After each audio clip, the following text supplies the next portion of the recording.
Comercial Elétrica Adelso Costa. Compre de casa que levamos até você. Na Comercial Elétrica você encontra mais de 20 mil itens nos setores de material elétrico, hidráulico, antenas, eletroportáteis, louças sanitárias, ferragens e ferramentas em geral, EPIs, produtos para piscina e muito mais. Comercial Elétrica Adelso Costa, na Avenida Lauter Filho, número 90. Se preferir, compre pelo site comelétrica.com.br ou pelo WhatsApp telefone 3653-3994. Frete grátis para Taquari.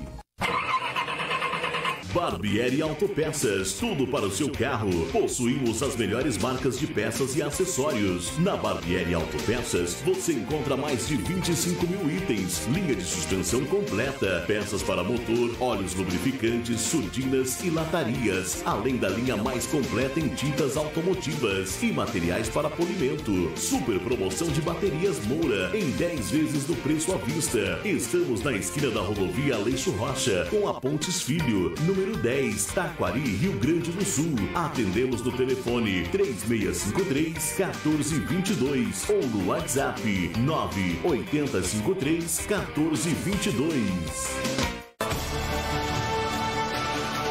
Você ouviu esta propaganda? Seu cliente também ouviu. O rádio é uma das formas mais simples e práticas de anunciar sua marca, sua empresa ou seu serviço. Anuncie no rádio. Faça sua empresa ser vista e ouvida. Para anunciar na Rádio Web TK Gospel, fale com a gente pelo e-mail contato@radiotkgospel.com.br ou pelo WhatsApp 51 99787 1378.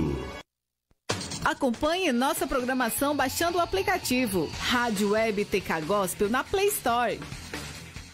Fique ligado na minha, na sua, na nossa Rádio Web TK Gospel e participe através do nosso WhatsApp 51 997 54 6922. Está no ar o programa Papo Teológico com Maicon Oliveira.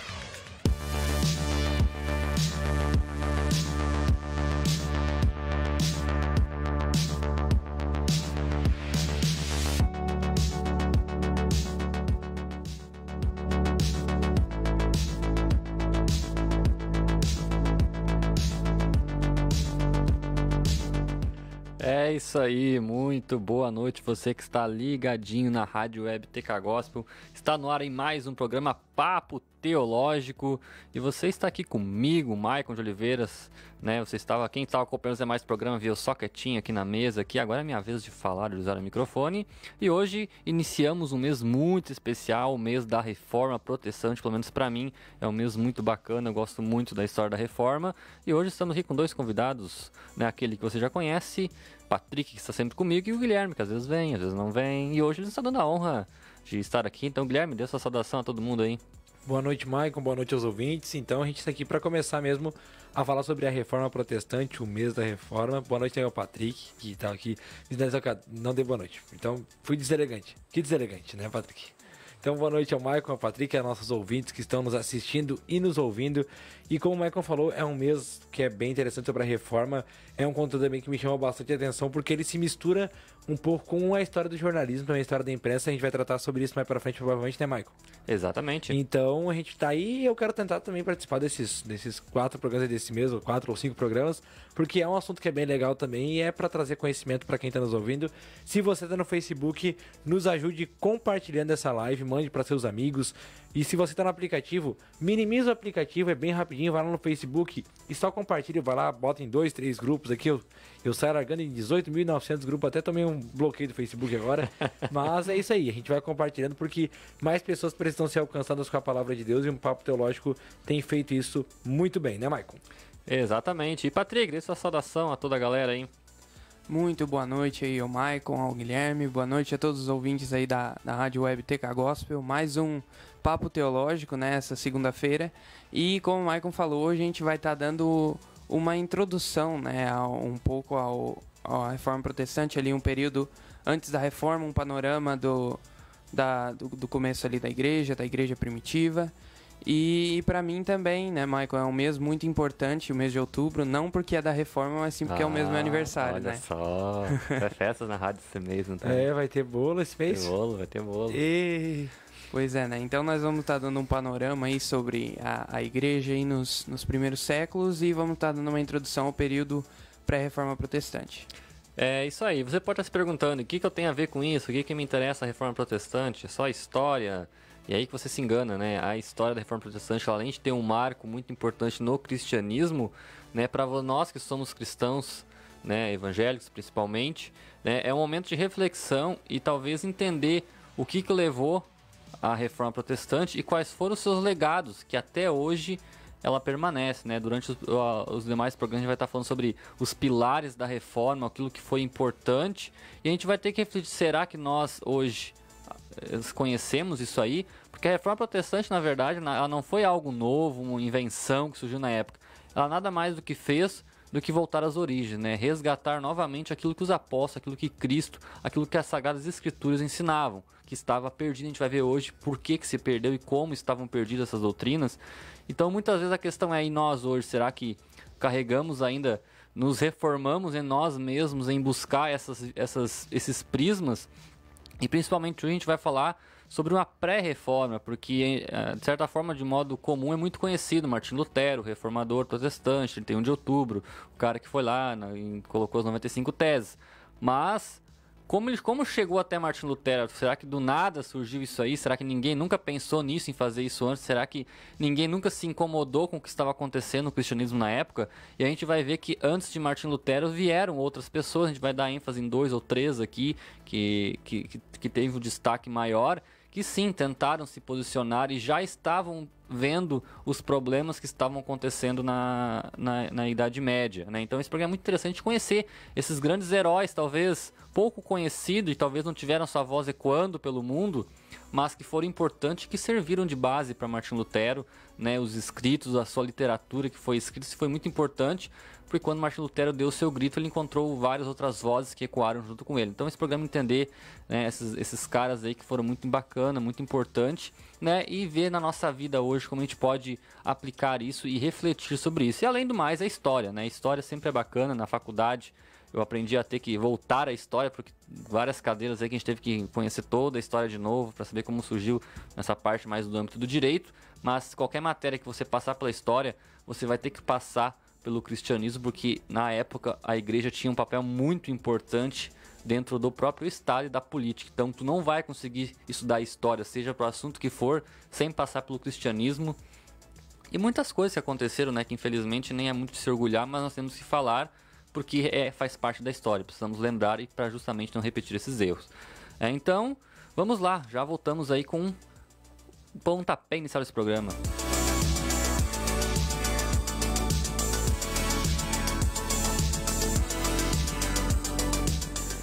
É isso aí então, vamos lá, Patrick.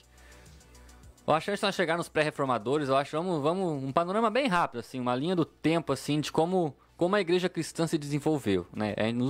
Em vários programas a gente sempre trouxe muito ali até a era apostólica, das cartas, até ali no primeiro século, 60, né? Onde aí nós temos os relatos bíblicos ali do que aconteceu na igreja, mas a igreja continuou evoluindo e persistindo pelo tempo, né? Século I, 100, 200, 300, 400, 500, 600, por aí foi. E ela continuou crescendo, né? Então, no momento que os apóstolos morreram ali, o último apóstolo João, né? Seus discípulos, né? Pessoas que conheceram João, que andaram com ele, né? Continuaram dando andamento na igreja. E ali, ela precisou ser entendida. A doutrina cristã precisou ser entendida e, principalmente, a perseguição, né, Patrick? Muita perseguição nos primeiros séculos. Exatamente, né, Michael? Aí, nos primeiros séculos, várias nações pagãs, né, vários países pagãos perseguiram os cristãos, né, na Armênia, no próprio Império Romano, né, no Oriente Médio ali, até pela perseguição pelos judeus.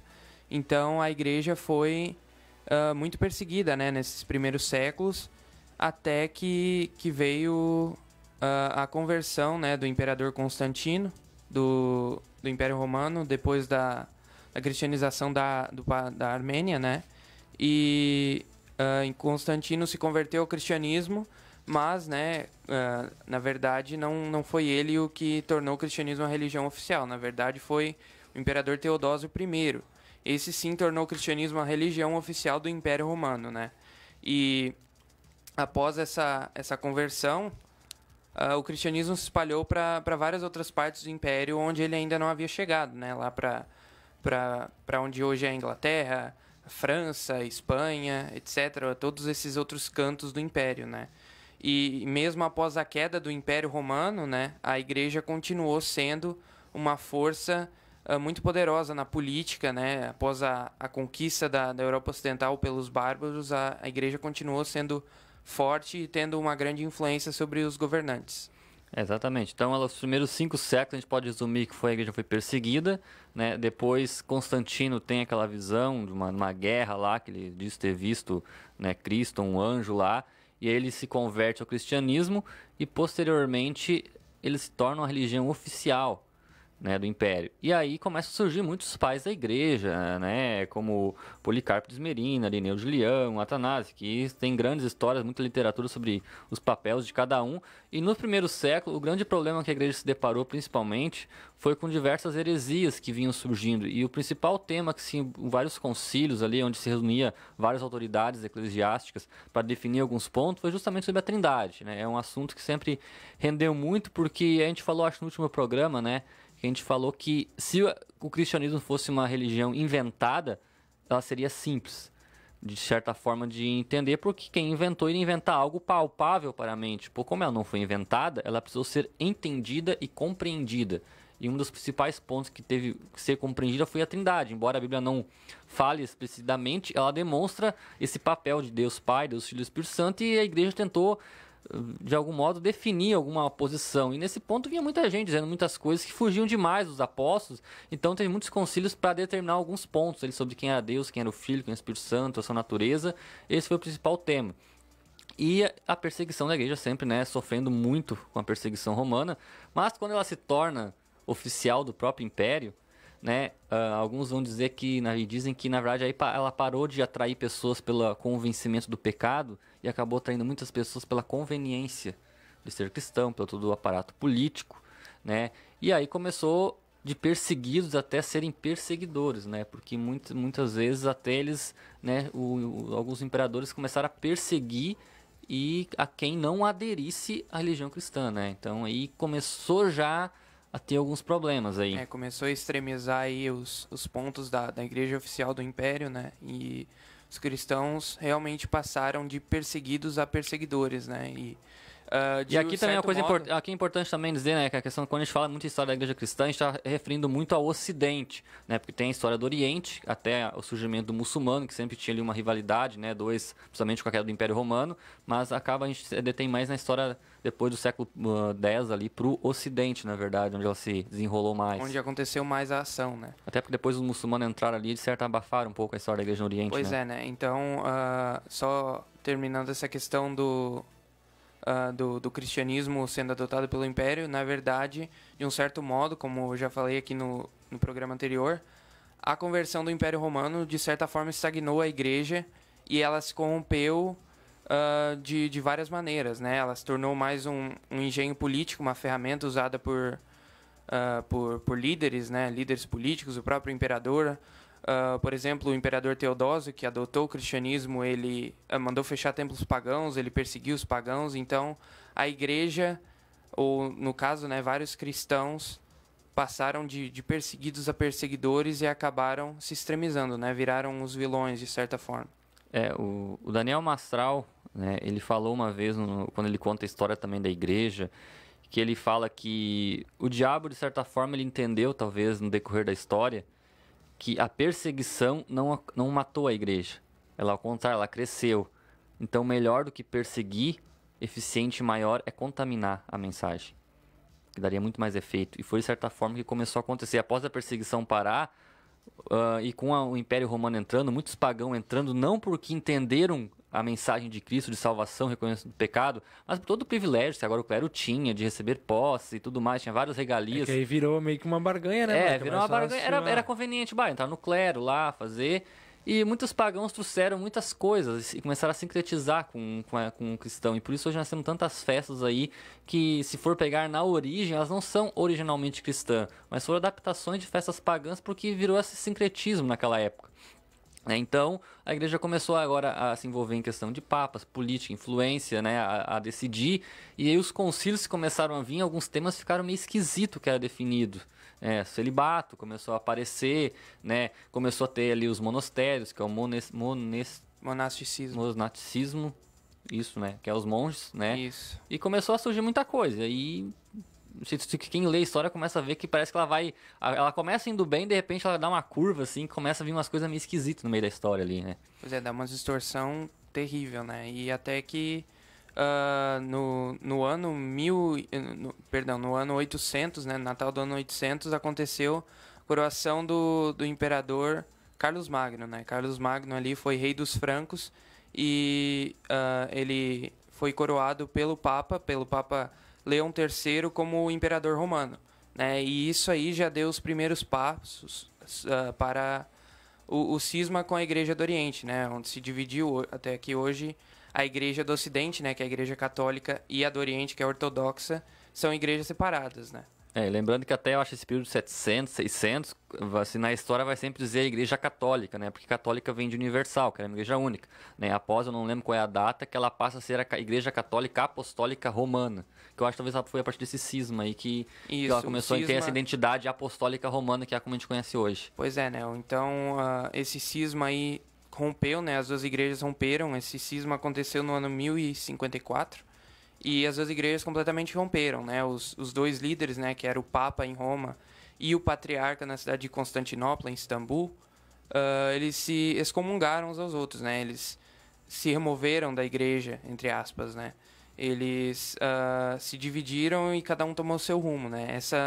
Esse cisma teve motivos principalmente teológicos, né? Mas também teve, de certa forma, motivos políticos, né? Como a própria autoridade papal,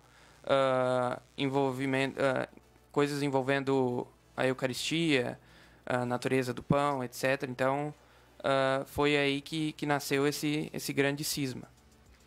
E aqui a gente tira de lição, e eu considero ali que a partir do século X aí que desandou a maionese de vez daí. Justamente quando começou a surgir o papado, né? Nessa autoridade única ali, com posição forte sobre toda a igreja, né? Colocando-se até mesmo sobre as escrituras e os concílios, né? Aqui eu tenho, deixa eu achar aqui onde eu marquei aqui. Enquanto tu acha aí, Mike, eu acho que eu vou trazer aqui, tentei pesquisar aqui enquanto vocês falavam, estava aqui tentando pesquisar e eu consegui encontrar que o primeiro cisma do Oriente foi no ano de 1045. Então provavelmente aí foi a divisão que aqui diz que com o decorrer dos séculos haviam criado grandes diferenças entre a igreja bizantina e a igreja romana. E o primeiro cisma do Oriente foi em 1045. Existiram, né, vários cismas, mas o definitivo e completo mesmo, o grande cisma, como é conhecido, aconteceu no ano 1054. 1054, eu errei, falei 1045, mas não, é 1054. Aí surge os papas, né? Que começa a ter as bulas papais. Na verdade, Maicon, esses papas, eles... Na verdade, não era a única, só tinha vários, às vezes tinha até três papas ao mesmo tempo. O cargo papa existe, no mínimo, desde o VI século. Né? O século VI. Mas não tinha uma autoridade tão forte sobre a igreja. Daí, se a gente pesquisar mais um pouquinho sobre história, vai ver que existe, né, a pentarquia, né, das 5 cidades importantes ao cristianismo, a história. E daí tinha vários patriarcas. E naquela época, o papa era como qualquer outro líder da igreja, né? Tem alguma coisa sobre Gregório VII aí? Chegou a notar? Gregório VII, não. Esse aí foi um dos caras que começou a fazer bagunça pra Dedéu. Uma das bulas dele, né, que é a de Tatus Papai, ele vai dizer que somente o pontífice romano é considerado o justo título bispo universal. Só ele pode depor ou absolver bispos, né, que de certa forma a igreja funcionava como um tribunal também. O Papa é o único homem do qual todos os príncipes beijam os pés. É-lhe permitido depor os imperadores, ou seja, o Papa tinha mais autoridade que o próprio imperador, né? Ele que tirava e botava os imperadores. Tecnicamente sim, mas... dava muita briga. Praticamente não. Na prática mas não. Dava não muita briga assim. por causa disso. Que geralmente se o imperador tinha o apoio do Papa, ele tinha um poder maior, se não tinha, aí dava um problema. E aí foi onde se começou de repente a se ver que a igreja católica tomava muitas decisões políticas, né? Até em outros impérios, depois outras civilizações, outras formas de reinado, a Igreja Católica sempre estava junto numa forma de comando, né? Sempre nas posições de comando havia alguém da Igreja Católica. Tanto que a Igreja se tornou uma das principais ferramentas para os líderes políticos, né? Quem controlava o Papa controlava basicamente a autoridade sobre o seu reinado, né? Então, eles colocavam um pretendente ao papado lá no trono do Papa, entre aspas, e aí sim eles tinham a sua autoridade garantida. E depois ele vai dizer também que nenhum sínodo, concílio geral, né, pode ser convocado sem sua autorização, a sua sentença não pode ser reformada por ninguém e só ele pode reformar a sentença de todos. Olha só, ele não deve ser julgado por ninguém, né? A Igreja Romana nunca errou e, segundo o testemunho das Escrituras, jamais errará. O Papa pode desvincular os indivíduos do juramento de fidelidade aos injustos. Então veja assim, as bulas começaram a dar um poder sobre o Papa muito forte, muito alto. E depois ali no século X vai ter que começar a organizar a eleição do papal ali, dos concílios. De vez em quando surgia 2, 3 papas, mas geralmente era concentrado em Roma ali o poder principal papal, né? E aí começou a ter essa questão e a gente começa a perder um pouco a essência do evangelho. O que nos mostra isso? Que, por óbvio, se a gente for estudar, surgiram muitas pessoas ali que foram grandes homens ali, vozes da igreja, mas pessoas fora, de certa forma, do contexto eclesiástico. Eram pessoas, monges que vinham, né, como Agostinho de Hipona, que acho que foi no ano 400, 500 que ele surgiu. Né, depois tem, acho que é São Francisco, no ano do século X. São homens que foram piedosos, mas se nós pegarmos a estrutura da igreja, a cúpula, né, ela estava totalmente meio que já desvirtuando, né? As brigas ali eram totalmente fora da... Só para dar uns exemplos aqui da corrupção na igreja, né? Entre o papado também já existia uma certa corrupção moral. Só alguns exemplos. Exatamente, aqui. Corrupção moral, cara, era sexo ilícito, concubinas, filhos fora, né? Nossa, era uma Pois é, né? Era bagunça. Alguns total. Exemplos aqui. Papa Sérgio III ordenou que todos os concorrentes dele ao papado fossem assassinados, né? E o Papa Sérgio III também teve um caso com a mulher de um duque. E deste caso surgiu um filho e esse filho dele também se tornou papa no futuro, né? O Papa João X, João XIV e Bonifácio VIII foram assassinados. Então, né, ocorreram várias atrocidades. Para o cargo de papa também teve o caso de o Papa Estevão VI, que pegou o corpo do antecessor dele da tumba, né, o Papa Bonifácio VI, pegou o corpo do ex-papa na tumba e colocou ele sobre um julgamento. Né, ele foi julgado depois de morto, ou seja, colocaram ele o corpo numa cadeira com as vestes papais, julgaram ele foi condenado e o corpo, depois de morto, foi jogado no rio. Então, né, foram vários casos distorcidos, estranhos, uma corrupção enorme dentro da igreja, até dentro do próprio papado. Isso, aí vai vendo os concílios que vão surgindo depois, cada vez começou o celibato a ser obrigatório entre os monges, entre os padres e todo o clero, né, que antes eram algumas opções de alguns segmentos celibato, mas começou a ser obrigatório. E aí nós entramos nas cruzadas, né, que foram... isso aí eu acho que foi um dos piores momentos ali, onde convocaram vários cristãos em marcha ao Oriente para derrotar os muçulmanos lá. Né, Michael, e onde foi uma carnificina de cristãos mortos por causa disso. E o Papa prometia indulgências aos pecados desses que teve a cruzada das crianças, onde 90 mil crianças, eu acho, ou foi algum número assim, que foram enviados a cruzadas, não chegaram nem a metade do caminho e morreram, né? Vieram as inquisições ali, que eram os hereges e os feiticeiros eram condenados à fogueira. Né? Então, assim, se desvirtuou totalmente. Pegaram a palavra que tinha um objetivo e fizeram disso os objetivos próprios, né? Para usar a palavra para os interesses próprios. Usaram o cristianismo para os próprios sem falar interesses, na própria estrutura de cultos, né? Era tudo em latim, as missas, né? Era um modo totalmente assim que... Vamos dizer, se a gente vai lendo a história, assim, que vai ler ela toda ela certinho, tu vai vendo assim, cada vez mais ela vai se desvirtuando, vai caindo fora até quando tu vê, sem às vezes perceber, tu já tá num contexto totalmente fora. E a gente entende ali, né, que quando o cristianismo se misturou com a política ali de forma interesseira, né, se perdeu a essência e começou a ter briga pros poderes. Mas isso tudo é um resumo muito rápido disso, para poder entender que nesse meio ali, entre o século X, século XIV, século XV, surgiram alguns homens que começaram a ver que alguma coisa estava errada. né, que começaram a ver que não tava complicado. E na Inglaterra surge um primeiro, no século XIV, né, o Patrick, que é John Wycliffe. John Wycliffe, exatamente esse mesmo. Pois é, né? John Wycliffe aí, ele era um teólogo inglês e foi ele que deu início ao movimento conhecido como o Lollardismo, né? O John Wycliffe, né, ele fazia parte da igreja até que ele começou a pregar doutrinas que são muito semelhantes ao protestantismo, né? Por exemplo, a autoridade máxima da Escritura. É só registrar ali, ele nasceu por volta de 1320, né, ali na Inglaterra. Né? E ele pregava coisas muito similares ao protestantismo do século XVI, né? Que é a autoridade máxima da Escritura, a rejeição do purgatório, o celibato, né, a rejeição ao celibato dos padres, né, dos bispos, e ele era contra as indulgências e contra a intercessão dos santos. Então, né, é algo muito similar ao que nós vemos hoje no protestantismo atual. Ali tem uma frase dele, ele é considerado a estrela da reforma, da estrela da manhã da reforma, né? Ele questionou a autoridade papal. Suas palavras dessa época eram: o Papa corrupto é anticristão e maligno, por ser a própria falsidade e o pai das mentiras. E também criticou ali a venda das indulgências, né? E fez ali uma crítica muito forte sobre o conteúdo. E aí que vem uma questão que eu nunca parei para pensar, que ele foi considerado como herege, obviamente, né? Seus escritos ali, a igreja se posicionou contra. E aí a questão é, quantas histórias a gente sabe de pessoas que foram para fogueiras que eram hereges, né? Que talvez nem tenham seus nomes registrados, e a pergunta é, será que eram hereges mesmo? Ou eram homens que estavam tentando levantar a voz e mostrar uma luz, né? E que a igreja foi lá e abafou e perseguiu? Provavelmente essa segunda opção tenha muito acontecido porque, como a gente falou, eles tinham um poder, então qualquer pessoa que se levantasse contra eles facilmente conseguiam, vamos usar aqui um termo, claro que eu não sei se é o mais perfeito a se usar, mas eles conseguiam eliminar essa pessoa.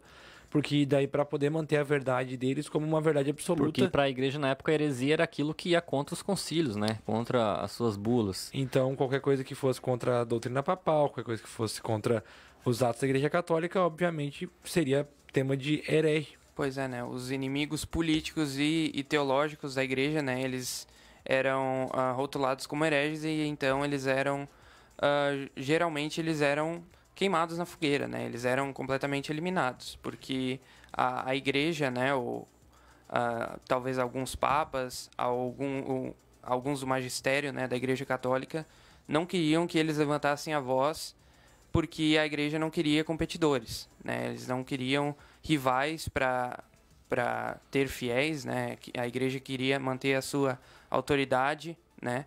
Então a igreja completamente eliminava e rotulava essas vozes, né? Como hereges. E uma das grandes contribuições de... Como é que é o nome dele mesmo? John Wycliffe. Eu nasci num cara do inglês aqui, deixa pra ele pronunciar o nome, não, né? Eu tô deixando tudo pra ele também, mais fácil, eu só vou comentar os pontuais. Ele teve um grande papel importante na tradução das escrituras. A gente ouviu muito falar que a escritura traduzida por Lutero, mas ele na Inglaterra já estava traduzindo, né? Teve essa iniciativa de pegar diretamente do grego lá e fazer a tradução por entender a importância do povo conhecer as escrituras. E também, provavelmente, porque nesta época já vigorava aquela regulamentação da Igreja Católica onde o povo não tinha acesso à palavra. Então, provavelmente só os padres tinham um conhecimento em latim, então só eles conseguiam entender o que estava na palavra. E um dos grandes interesses de traduzir a Bíblia para outras línguas comuns é que as pessoas simples, aquelas pessoas da comunidade, como, por exemplo, aqui em Taquari, o pessoal fala de um jeito e traduzir a palavra para cá para quem mora aqui entendesse melhor. Acho que o objetivo desses grandes tradutores aí, como Lutero, esse John Wycliffe. Obrigado, Patrick. John Wycliffe foi deixar o evangelho mais simples para que as pessoas locais pudessem também ter acesso ao verdadeiro evangelho, né? Aqui ele vai dizer, né, em livros aqui... Para Wycliffe, as escrituras pertencem à igreja e por isso devem ser interpretadas dentro dela e por ela. Segundo ele, as escrituras contêm tudo o que é necessário para a salvação, sem qualquer necessidade de tradições adicionais. Aí ele diz, as sagradas escrituras são a suprema autoridade para todo cristão e padrão da fé e toda a perfeição humana. né? Além disso, ele acreditava que o melhor caminho para prevalecer em sua luta contra a autoridade abusiva da Igreja Católica era tornar a Bíblia acessível às pessoas em sua própria língua. Desse modo, poderiam ler por si mesma acerca da forma como cada um poderia ter um relacionamento pessoal com Deus, através de Jesus Cristo, independente de qualquer autoridade eclesiástica. Olha só, né, a visão que ele tinha na época, né? E era por causa disso que ele estava sendo acusado de herege, né? Porque ele queria retornar aos padrões do Novo Testamento. Ele vai dizer que o Wycliffe atacou a autoridade do Papa, dizendo num livro que Jesus Cristo e não o Papa era o cabeça da igreja. Afirmou que as Escrituras e não a igreja era a autoridade única para o crente e que a igreja romana deveria modelar-se segundo o padrão da igreja do Novo Testamento. Então, ali ele vai trazendo ali que não, tem que voltar para o padrão do Novo Testamento, conforme os apóstolos e as Escrituras têm que ser autoridade máxima. Eles já começavam só a Escritura, né? A autoridade única é as Escrituras Sagradas. E isso ele ganhou revolta do Papa, obviamente, né? Muita resistência e muita perseguição em cima dele. E provavelmente o Michael também, um dos objetivos, claro que também ele não se tem, mas dá para também a gente entender, é que o povo conhecido da palavra, eles conseguiriam entender quais os erros que a Igreja Católica estava cometendo. Essa é a ideia dele, para ele poder conseguir ganhar reforço. E ganhava reforço na luta contra os costumes papais, e isso também ajudava. E claro que a Igreja Católica, vendo isso, tentava matar essa pessoa que estava fazendo isso, e também aqueles que por acaso já tiveram acesso. E aí é onde a gente vê que grandes chacinas aconteceram. E como o Michael falou, quantos eles foram assassinados como hereges, que não tiveram seu nome registrado em lugar nenhum, mas que às vezes foram grandes heróis da Reforma, grandes pessoas que, antes de Lutero, antes desses grandes reformadores aparecerem, fizeram com que a Reforma começasse a nível local, dentro das suas cidades, dentro das suas casas, dentro das suas comunidades. E só corrigindo, a tradução que ele fez não foi diretamente do grego, foi Lutero que fez do grego, ele fez da tradução Vulgata, que é diretamente do latim que Jerônimo fez, né? Ele traduziu para o inglês porque eles não conheciam o grego. Pois é, né? E essa questão aí da igreja ter perseguido, até porque o sistema da igreja, ele não permite que ela mude essa doutrina. Ela pode adicionar mais doutrina, mas não pode modificar a doutrina já existente. Então, né, a igreja se recusou, né, porque fazia parte, né, da agenda política e teológica deles a dominação completa do cristianismo. Eles são os únicos que podem interpretar as escrituras, os únicos que podem dar novas doutrinas, e é a partir disso que surgem essas perseguições, né? Os primeiros reformadores, né? Essas tentativas de reformas, e surgiram vários outros, né? Cujos nomes talvez foram apagados da história, mas que foram muito importantes, até o próprio Wycliffe, e tem os outros reformadores que a gente vai falar depois, que também tiveram um papel muito importante, até mesmo na reforma de Lutero.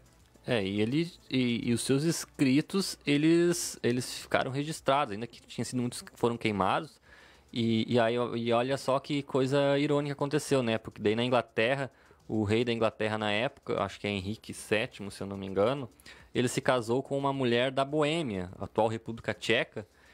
E nesse casamento, os escritos de Wycliffe, eles chegaram até a Boêmia, aonde, né,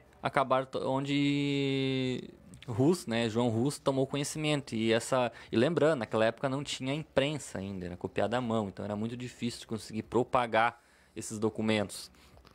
E ele é considerado um dos precursores da reforma justamente por ter deixado vários discípulos, né, que eram chamados de os Lollardos, né? E olha só o que acontece, né? Os Lollardos constituíam-se por estudantes da Universidade de Oxford, né, a principal universidade da Inglaterra, pequenos proprietários e muitos pobres das áreas rurais urbanas. A Igreja Romana, através de uma declaração apoiada pelo Parlamento em 1401, passou a perseguir e castigar com pena de morte os Lollardos.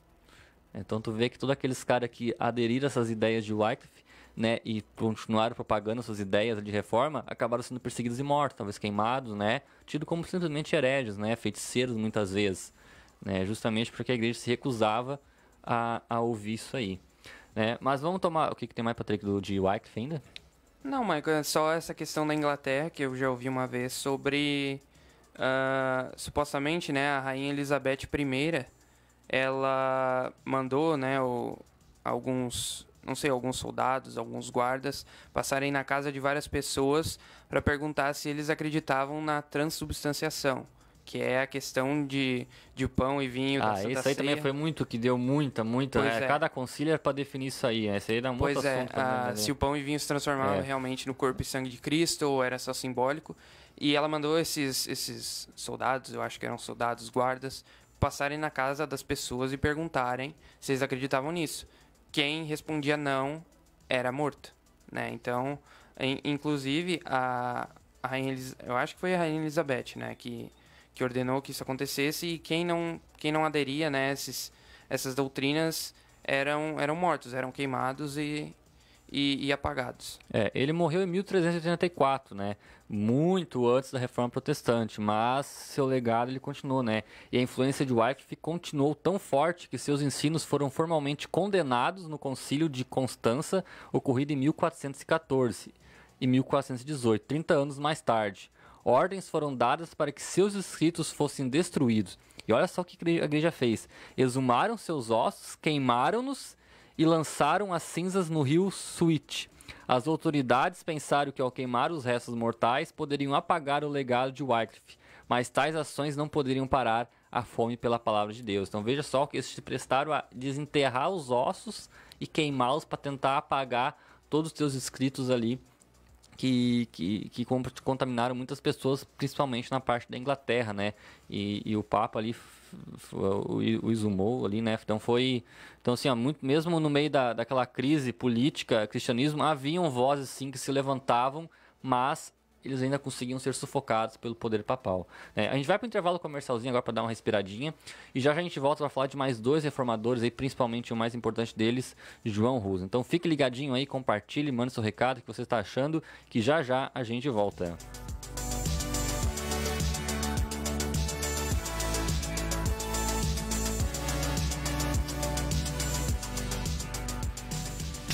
Visite o nosso site radiotecgospel.com.br. Lá você encontra muitos conteúdos e notícias de nossos colaboradores.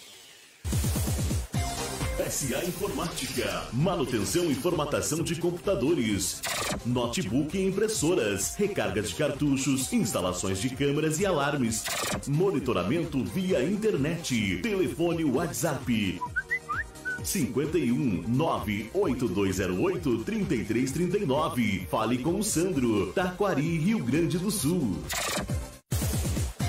Ponto Real, alimentação, limpeza, bazar, brinquedos, material escolar, artigos para presente e muito mais. Visite uma de nossas lojas e conheça nossa grande variedade de produtos. Ponto Real, Taquari, na Rua Albino Pinto, 215 e na José Porfírio da Costa, 219, em frente à rodoviária. Também em Camaquã, Rua Zeca Neto, 855, em frente ao Paradão. Ponto Real, o nosso negócio é fazer você feliz. Estampa Brindes, tudo para a sua empresa ou evento. Lá você encontra produtos personalizados de ótima qualidade, camisetas, chinelos, azulejos, canecas, xícaras, copos e muito mais. Mr. Puffs, baús, cabeceiras e puffs sob medidas, qualidade e bom preço. Avenida Lauter Filho, número 79, Taquari, Rio Grande do Sul. Rádio TK Gospel, a rádio do povo de Deus. Está precisando consertar seu celular? Venha para a Evercel, troca de vidro, touch LCD de celulares e tablets. Trabalhamos com todos os modelos e acessórios em geral. Evercel manutenção de celulares e tablets. Efetuamos consertos na hora. Temos também grande variedade em touch telas, chips, películas 3D, películas de vidro e acessórios em geral para celulares. Na Evercel você encontra grandes promoções. Tela J5 Prime, tela J7 Prime, touch J2 Prime e Samsung 530. Evercel, Rua Albino Pinto 201, a Rua da Rodoviária. Telefone 51 99617 2431. Você é nosso convidado para participar de nossas reuniões de fé. Domingo, às 3 da tarde e às 18 horas. Terças, às 8 da noite. e quartas, às 3 da tarde, na Avenida 20 de Setembro, 482, Colônia 20, em Taquari. O reverendo Uberani Barbosa e a pastora Neuza Barbosa, juntamente com toda a sua equipe de fé, estarão clamando a Deus por você. E o Senhor te abençoará. Igreja do Evangelho Quadrangular. Catedral do Deus Vivo. Sede regional. Um lugar para se encontrar com Deus.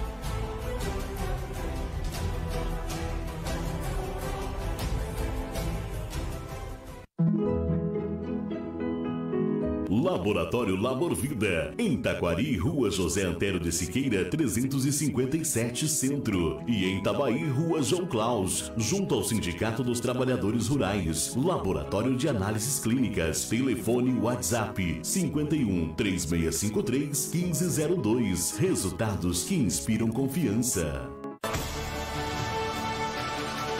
Você ouviu esta propaganda? Seu cliente também ouviu. O rádio é uma das formas mais simples e práticas de anunciar sua marca, sua empresa ou seu serviço. Anuncie no rádio. Faça sua empresa ser vista e ouvida. Para anunciar na Rádio Web TK Gospel, fale com a gente pelo e-mail contato@radiotkgospel.com.br ou pelo WhatsApp 51 99787 1378. Fique ligado na minha, na sua, na nossa Rádio Web TK Gospel e participe através do nosso WhatsApp 51 997 54 6922.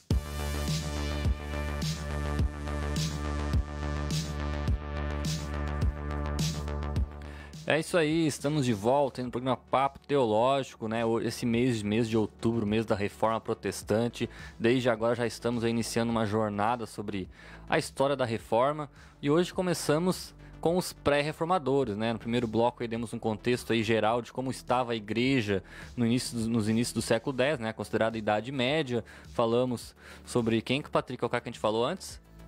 Foi o John Wycliffe. John Wycliffe, esse aí mesmo, né? E durante todo esse mês aí, semana que vem, a gente está falando sobre a Reforma Protestante em si, né? Martinho Lutero ali, o grande reformador. Mas achei muito interessante falar sobre esses pré-reformadores porque mesmo a igreja estando num período de trevas ali, não é, onde totalmente desviada do evangelho, muitos homens se levantaram para tentar, né, voltar à essência, porém não tiveram suas vozes naquele momento, né, ganhando muita força, mas seus escritos acabaram sim perdurando e serviram de base para outros que vieram à frente, o que demonstrou que Deus sempre tinha os seus escolhidos, né? Sempre tinha os seus remanescentes, que embora a cúpula principal estivesse totalmente, né, longe do foco do cristianismo, né, em vários lugares Deus tinha os seus escolhidos, tanto que muitos ali eram pobres, né? Então, assim, Deus nunca abandonou. Nós temos mais dois caras para falar, né? Primeiro seria John Hus, né? E depois o Wessel Gunsford, né? Mas como o Hus a gente tem mais coisa para falar, né? Como é que é, Patrick? Pronuncia para nós aí. Wessel Gunsford. O cara que fala inglês é outra coisa, né? Ele nasceu em 1419. E ele foi na Holanda e foi alguém que criticou também muito a autoridade papal, né, a questão das indulgências, do purgatório, né, que era os cultos aos mortos, né, as adorações às imagens. Ele também foi, só ele não conseguiu romper muito com a igreja, né, mas deixou muitos escritos ali que acabaram sendo usados como base. Mas o grande cara que a gente quer encerrar esse programa de hoje é John Hus. Esse aí tem um papel muito importante ali, esse aí foi ousado, né? Porque ele morreu defendendo o que ele acreditava, né, Patrick? O que tu tem de John Hus aí? John Hus, é isso que fala? Isso, John Hus. John Hus foi né, um teólogo e um filósofo tcheco da República Tcheca. Que era antigamente a Boêmia, que era com quem a Inglaterra fez aquele casamento. O reino da Boêmia, exatamente, né?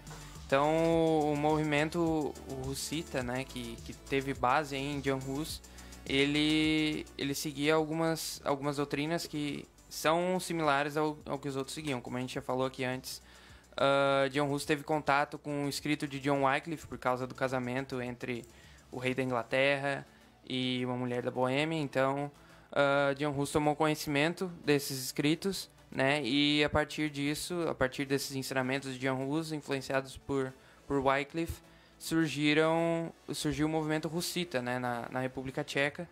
E eles tinham basicamente tudo que os outros tinham, né? A questão do purgatório, intercessão dos santos, autoridade das escrituras, né? E eles também seguiam algo chamados artigos de Praga, né? Que era a questão que a igreja deveria ser pobre, né? Entre aspas, não deveria ter tantos bens materiais, a liberdade da pregação e a punição de pecados mortais, ou seja, pessoas que possuíam pecados extremamente severos deveriam ser punidas, provavelmente físico, né? Uma punição física. E John Hus, então, ele começa a criticar também a questão eclesiástica da igreja, como era feito, e ele pregava numa capela, simples, né? Ele colocar suas ideias, né? Com dedicação, Hus pregou ali a reforma eclesiástica e nacional que tantos outros tchecos queriam desde os tempos do imperador Carlos IV. Seus sermões atacavam os abusos do clérigos, especialmente a imoralidade e a luxúria. Para te ver que já era o outro que falava sobre a mesma coisa, né? E muitos criticavam o celibato, era justamente isso, né? Que eles eram celibatos só na teoria, mas acabavam cometendo coisas sexuais horrendas. E a própria decoração da Capela dos Santos Inocentes de Belém era uma ilustração dos seus ensinos. As paredes da capela não estavam decoradas com representações espetaculares de milagres, mas tinham tipo pinturas contrastando o comportamento dos papas e o de Cristo. Por exemplo, o Papa andava a cavalo enquanto Jesus andava a pé. Jesus lavava os pés dos discípulos enquanto os pés dos papas eram lavados. Então, muitos clérigos entenderam corretamente que seu estilo de vida estava sendo questionado. Então, essa é a grande mensagem, né, a grande crítica que John Hus ele fez sobre o papado.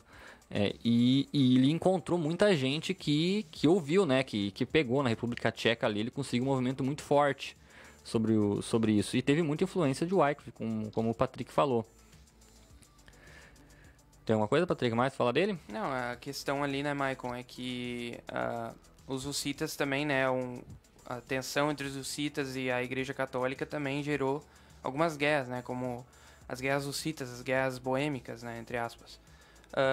E também foi por duas facções, né, dos hussitas, né, os utraquistas, que eram um pouco mais moderados, e os taboritas, que eram extremamente radicais, né. Tanto que mais tarde na guerra entre os católicos e os hussitas, os moderados trocaram de lado, passaram para o lado dos católicos e venceram os extremistas. E então a maioria dos hussitas foi influenciada também pelos ensinamentos de Lutero. Mais tarde, né, o movimento sobreviveu até o século XVI e os taboritas se juntaram à Igreja dos Irmãos Morávios. Inclusive os morávios, cara, dá pra fazer um programa mais, porque isso aí é já bem pós-reforma, mas a história desses caras, as histórias de vida, de como eles pregaram o evangelho, eles se venderam como escravos pra conseguir governo. Cara, isso aí é um assunto assim que vale a pena um programa só falar sobre a história dos morávios, porque é uma inspiração pra nós no dia de hoje. Então, vamos falar mais pra frente isso aí também, porque vale a pena. Anote nos temas aí, Anote os temas aí, que esse aí vale a pena falar sobre os morávios, é uma inspiração pra nós. E John Hus, ele também ele critica nas tradições da igreja os concílios, né? E ele vai dizer que os concílios buscavam apenas decidir entre vários problemas jurídicos, né, entre os vários papas rivais, e buscavam soluções de problemas nas leis e nas tradições da igreja, enquanto Hus declarava que a autoridade final era a escritura, e um papa que não se conformasse a ela não deveria ser obedecido. Mais uma vez, né, as escrituras vêm sendo trazidas, resgatando novamente a autoridade delas. E ele fala que, e foi interessante, ele fala que uma coisa é ser da igreja, outra coisa é estar na igreja. Claramente não se segue que todas as pessoas que vivas que estão na igreja são da igreja. Pelo contrário, nós sabemos que o joio cresce entre o trigo e o corvo come a mesma eira que os pombos se a palha colhido junto com os grãos. Alguns estão na igreja de nome e em realidade, mas outros não, né? Então ele critica que o fato de as pessoas estarem na igreja ali não era significado de autoridade, porque precisaria haver a conduta. Porque ele mesmo lembrou, né, que o joio ia nascer com trigo e isso não queria dizer muita coisa. Então, o Hus, e aí, claro, né, John Hus, ele começou a incomodar todo o papado, né, e aí ele foi convocado a comparecer em Roma, ele se negou, né, seus escritos, e aí começou de novo, né, a se tornar herege, né, a ser excomungado. Aí começa toda a história de novo. E aqui João, e as indulgências também, né? Que lembrando que não sabe que as indulgências, né? Eram valores que eram pagos para Deus fazer perdões contra os seus pecados, né? Ou até mesmo, né, perdoar aqueles que estavam no suposto purgatório. Vamos exemplificar um pouquinho melhor, Michael. Acho que vamos fazer o seguinte. A indulgência é tipo tu tentar trocar com Deus, eu dou isso aqui, aí tu perdoa o pecado daquele ali. Sim, mas só o Papa podia fazer isso, né? Só o Papa tinha essa autoridade. Mais uma vez, né, o Papa centralizando o poder para que ninguém pudesse também... porque, na verdade, a Igreja Católica ela queria que todos chegassem ao Papa, porque através do Papa chegavam a Deus. E o Evangelho, um dos grandes pilares do Evangelho é que a gente, através de Jesus, pode chegar a Deus. Então, cada um das pessoas poderia chegar a Deus diretamente. Acho que isso foi um dos grandes pontos que começou a revoltar o papado. Pois tem muitos mediadores, né? Tinha muitos mediadores pedidos a Maria, aos santos, né? Que eram intercessores perante Deus. Tanto que muitas orações católicas dizem que tal, rogai por nós para que alguém faça por eles, não eles através de Jesus. Pedindo para eles pedirem por nós. Um intermediário, uma pessoa pedindo a um intermediário para que ela faça a mediação entre Jesus e ela. Pois né? E vários protestantes são mais diretos, né? Eles oram diretamente a Deus. E aí o Hus, ao ser perseguido, né, com suas ideias que já estavam muito propagadas na República Tcheca ali, seus escritos, né, livros deles foram queimados, né, e o Papa pediu para que ele se retratasse, né, de tudo que ele falou, né, porque realmente encontrou. E ali a imprensa ainda estava em 1450, Gutenberg fez a imprensa, então ainda não... Os seus escritos não conseguiram percorrer muito tempo, mas ali na República Tcheca foi um grande alvoroço, né? E aí foi feito um concílio, né? Olha só a importância do cara, né? Que foi montado um concílio que pedia apenas que Hus se submetesse retratando-se de seus ensinos, tipo como fizeram com Lutero, né? Mas não estavam dispostos a escutar o acusado sobre quais eram as doutrinas que tinham crido e ensinado. Uma simples retratação seria bastante. Ou seja, não havia debate, não havia nem sequer um debate para discutir seus ensinos, questionar, não. Simplesmente achar, não, tu tá desafiando o Papa, tu tem que se retratar, senão tu vai ser um herege. E o cardeal Francisco Zebarella preparou um documento em que exigia que Hus se retratasse de seus erros e aceitasse a autoridade do concílio. O documento estava cuidadosamente redigido porque seus juízes queriam lhe dar todas as oportunidades para que se retratasse e assim ganhar a disputa, porque era mais interessante para a igreja a retratação do que simplesmente matar o cara. Seria um troféu para a igreja, porque daí ele diz assim, a igreja diz, se esse cara que estava pregando contra nós, ele viu que nós somos autoridade, então quem pode ser contra nós a autoridade? Se ele morresse sem se retratar, se a igreja matasse ele sem que ele se retratasse, ele morreria como um mártir, né? Assim como os primeiros cristãos morreram, então daria mais força ao movimento. Exatamente, eles tentavam fazer a retratação, né? Mas Hus sabia que se retratasse, estaria condenando todos os seus amigos, pois ao declarar como suas doutrinas, os adversários tinham sido apresentadas eram erradas, ele confirmaria a crença de seus seguidores nas mesmas coisas, e portanto a heresia se estenderia também a eles, né? Então não seria ele, mas também seus amigos. E aí a sua resposta foi a seguinte, né? Apelo a Jesus Cristo, o único juiz de todo e todo-poderoso e totalmente justo. Em suas mãos eu suponho a minha causa, pois ele há de julgar cada um, não com base em testemunhas falsas e concílios errados, mas na verdade da justiça, né? Então por vários dias deixaram-o encarcerado na esperança de que fraquejasse e retratasse. Muitos foram lhe pedir para que se retratasse, talvez sabendo que sua condenação seria uma mancha para o concílio de Constança, mas ele continuou firme, né? Então assim, ele não se retratou, ele foi preso e a pressão para que ele se retratasse era grande para tentar não, porque sabia que por mais que eles conseguiam matar ia ser uma mancha no concílio, né? E aí ele escreve a sua última declaração, e ele fala: eu, João Hus, em esperança, sacerdote de Jesus Cristo, temendo ofender a Deus, temendo cometer perjúrio, professo, por este meio, minha repugnância para renunciar todos os quaisquer os artigos produzidos contra mim por meio de falso testemunho, porque Deus é minha testemunha, que eu nem os preguei ou afirmei, nem os ofendi, entretanto eles dizem que eu fiz isso. Então ele vai fazer seu testemunho de que não, que ele mantém firme a fé dele, que em nenhum momento ele ofendeu a Deus nem a Cristo, né?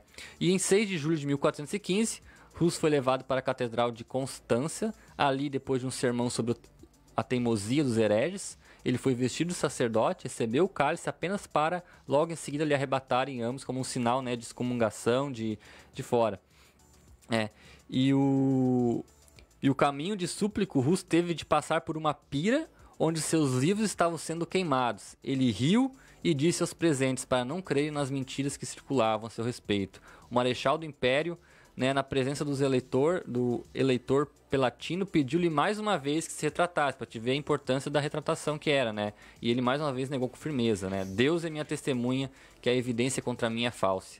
Eu nunca pensei ou preguei exceto com a única intenção de ganhar os homens, se possível, dos seus pecados.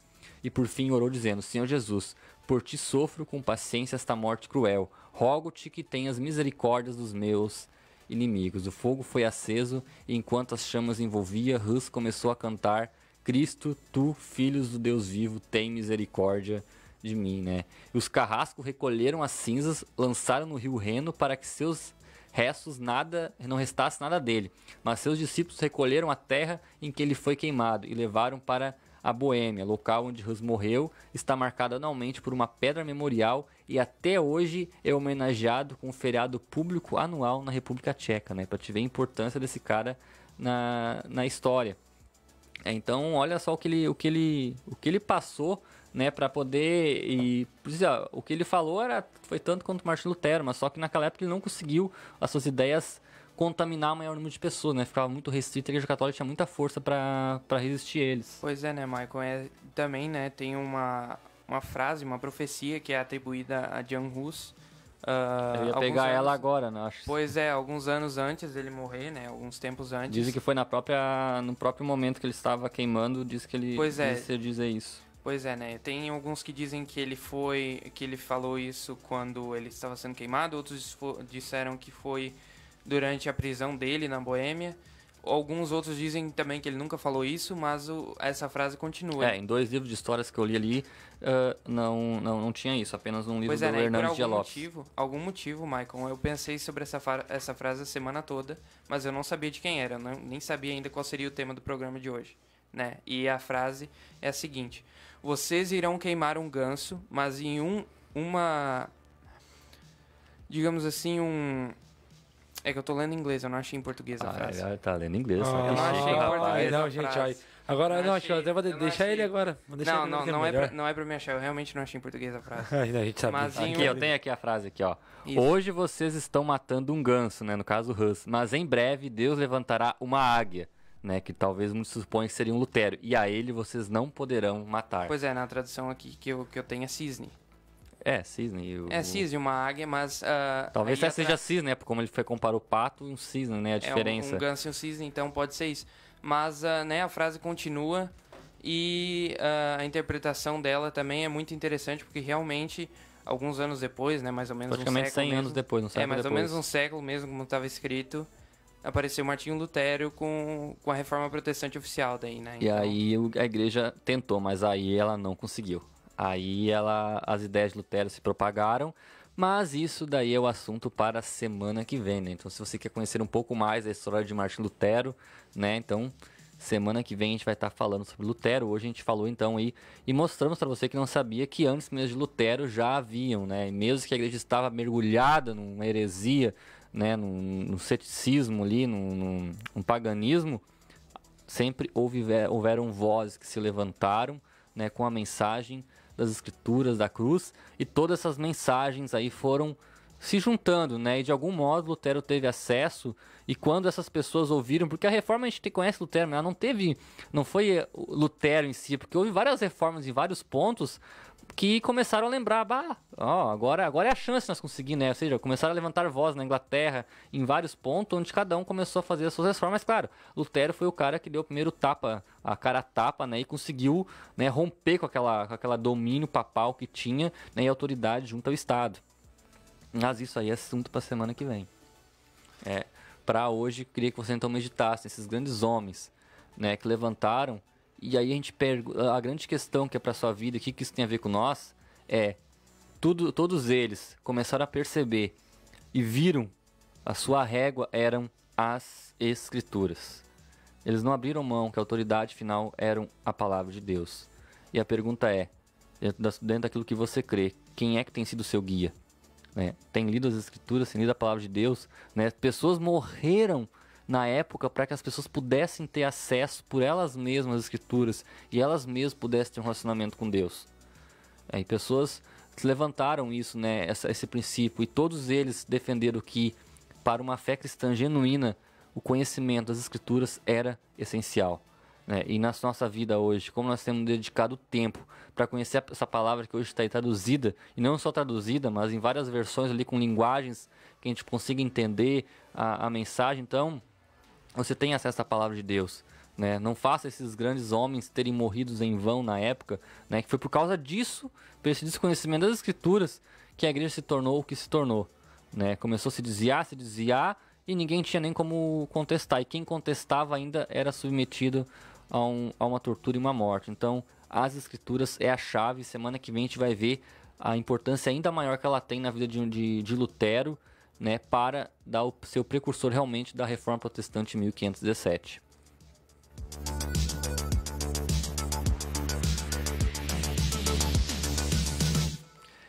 É isso aí, gente. Por hoje, os programas é isso aí, Guilherme. Temos recados aí? Temos recados na nossa live no Facebook. Comentou lá o nosso amigo Júlio Alcione, botou lá que o programa tava muito bom.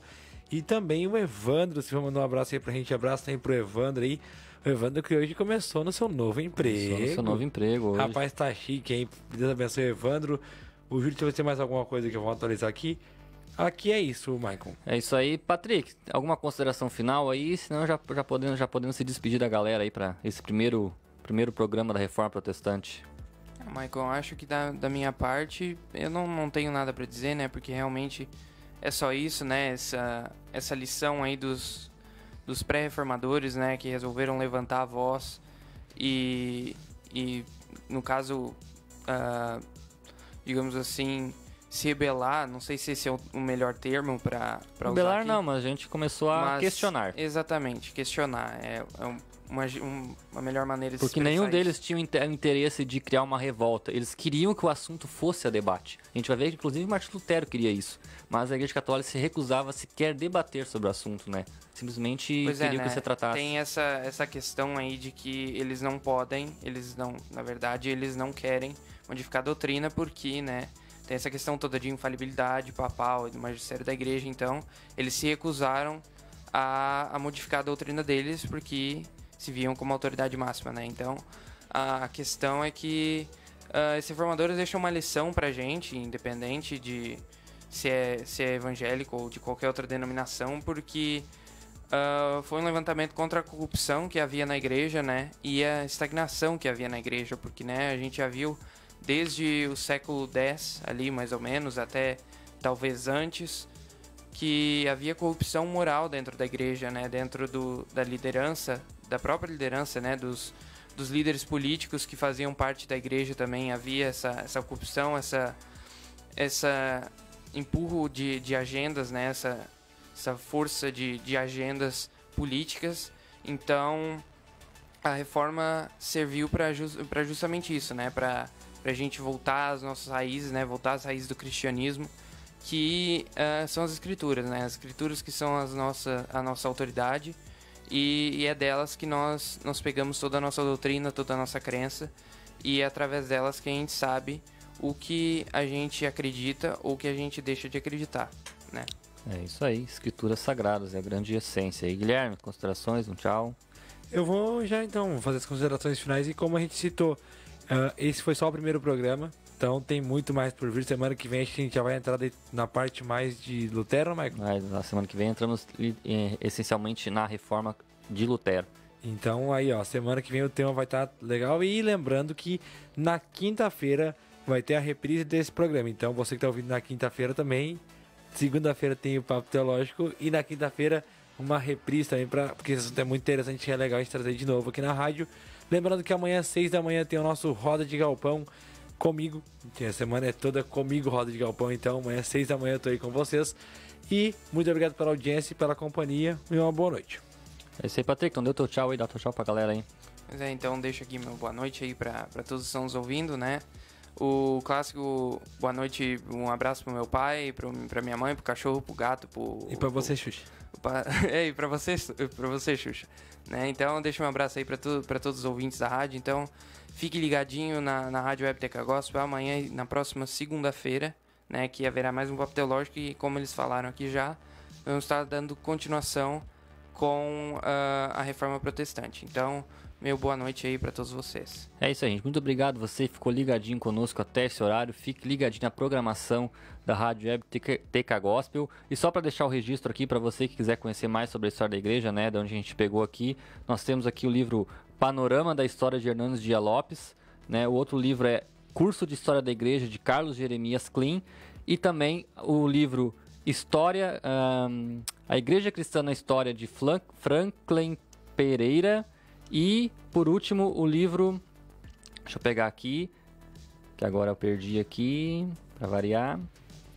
Vamos lá. O programa vai ver isso aí. É, isso aí. Eu tava direitinho salvo aqui, apertei o botão, vou tudo errado aqui. A Igreja Cristã na História e Servos de Deus, ambos de Franklin Pereira, né? Foi aí o conteúdo que a gente pegou aí para poder ajustar, né? São 4 livros, então a gente pegou aí o principal para poder, se você tiver curiosidade, né? Procura esses livros aí para você ler, que você vai encontrar muita história e vale a pena você conhecer a história da igreja, porque estamos aqui através da história, né? E precisamos aprender os erros da história para não cometermos eles agora. É isso aí, então, fique com a programação agora da Rádio Web TK Gospel para você orar, meditar na Palavra de Deus, né? Lembre-se de abrir as Escrituras hoje para ler. E amanhã, às 6 horas da manhã, estamos aí novamente no ar aí com o programa Roda de Galpão, meio-dia, o programa A Hora da Informação com o Guilherme. Às 21 horas, programa Futuro Triunfante com o pastor...